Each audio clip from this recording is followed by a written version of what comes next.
Yo, what's going on, guys? Today I wanted to talk about Mr.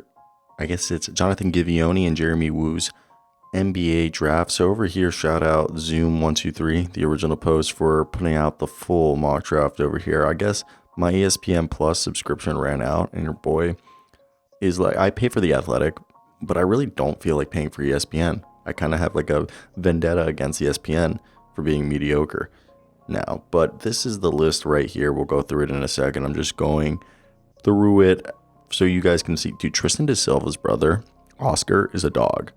Melvin Ajinka's, Alexis Ajinka's nephew, and he went from being a borderline lottery pick pre-draft to being maybe not even drafted. But yeah, this is basically here the full 60 picks right now. Crazy to see AJ Johnson, another guy who was a borderline lottery pick, to being a guy who's probably going to go in the second. Same thing with Aaron Bradshaw. I know it's injuries, but we'll go through here and talk about each guy. Isaiah Collier. My friends who follow college basketball have been literally like losing it over Isaiah Collier. They're saying he's like absolutely amazing.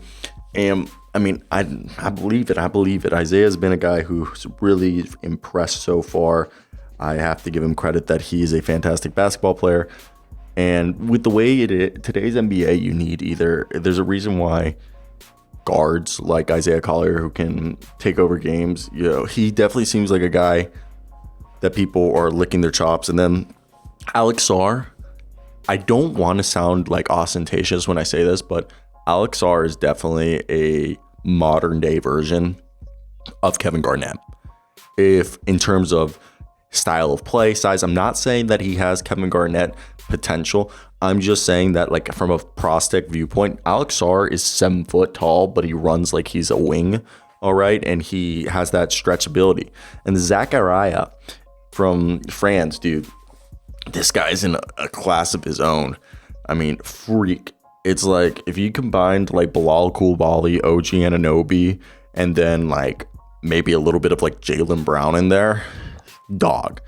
Jacoby Walter, I know, is a big guy that people are liking from Baylor, and him coming from Baylor means he's going to be a decent guy at defending immediately because, Mr. What's his name? The head coach of Baylor loves keeping those guys to learn how to play defense.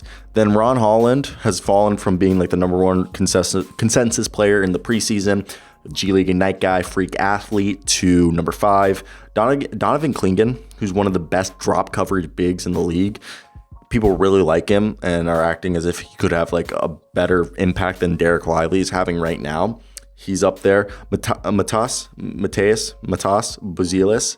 He's cool. He's a 6'10". I guess people probably view him kind of like a Franz Wagner. Okay. Nikola Topic will be the best player in this draft class. I personally think Nikola Topic is the best. People are calling him the European Shea Gilgeous-Alexander. Yes. They're basically saying he's the best European player since Luka Doncic. If this guy is that good and he doesn't go top 5, then there's something there. Is this because he's white? Now, Justin Edwards has fallen to 10. Stephen Castle remains kind of top 10. Kyle Filipowski, people who are calling a bigger Naz Reid, is over here at 11. He's climbing up. J-Dub, Jalen Williams' brother, Cody Williams, rookie from Colorado. I want to say Florida. Colorado is crept into the lottery. Aizen Almansa, who I haven't really followed enough tape of his, but he's a guy people are very high on. Tyrese Proctor, some people have said that he's kind of like a not poor man's, but very similar player to Tyrese Halliburton coming out. DJ Wagner is DJ Duhan Wagner's son. And then I haven't followed Tajane Saloon, but dude, he's supposedly someone that's flying up the boards, like freak. Bobby Klintman was a borderline first round pick last year, and he goes over to the Cons Taipans down in the, down under, and he's been tearing it up, dude. That guy looks like an animal. Ryan Dunn for Virginia. You got to keep your eyes on him.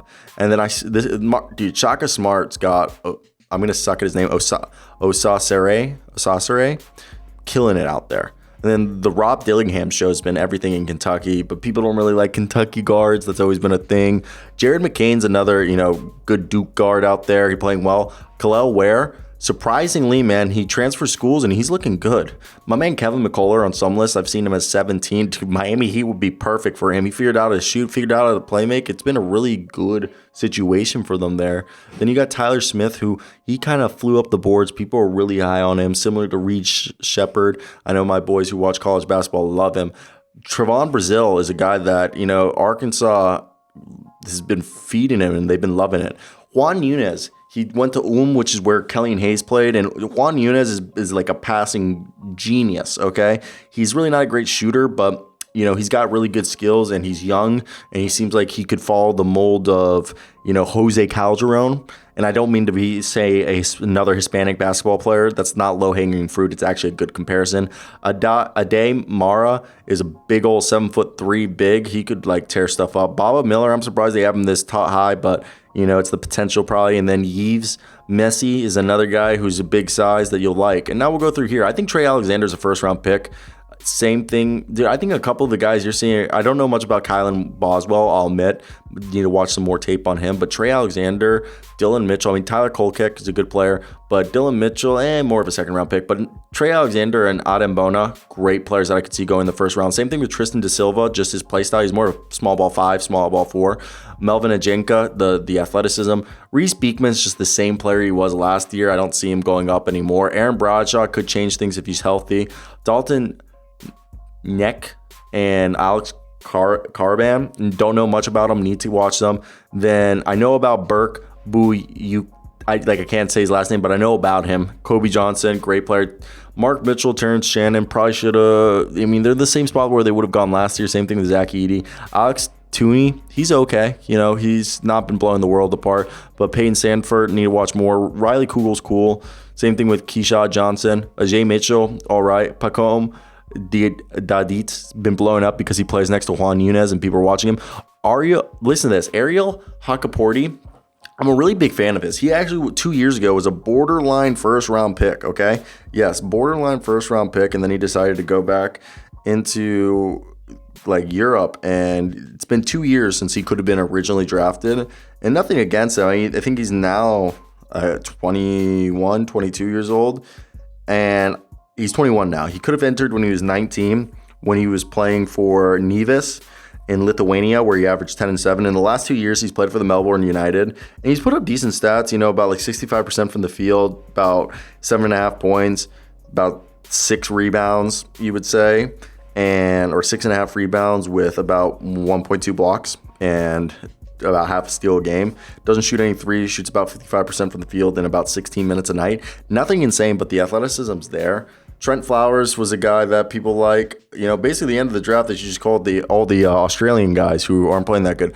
Baylor Shireman for, Creighton's decent. AJ Johnson, another guy in the NBL. Zachary Perrin. Antibes is actually a guy that's the second division of freaking France. So I'm very much interested to see this, but everyone's who's been down on Zachariah, he's the top 3 pick, and he's in one of the best seasons ever for an 18-year-old in the French league, not named Victor Wembanyama. So let me hear your thoughts right there, but that's basically going to be what I had for this. Shout out Jonathan Givioni, but mainly shout out this guy Zoom123 for putting this on here.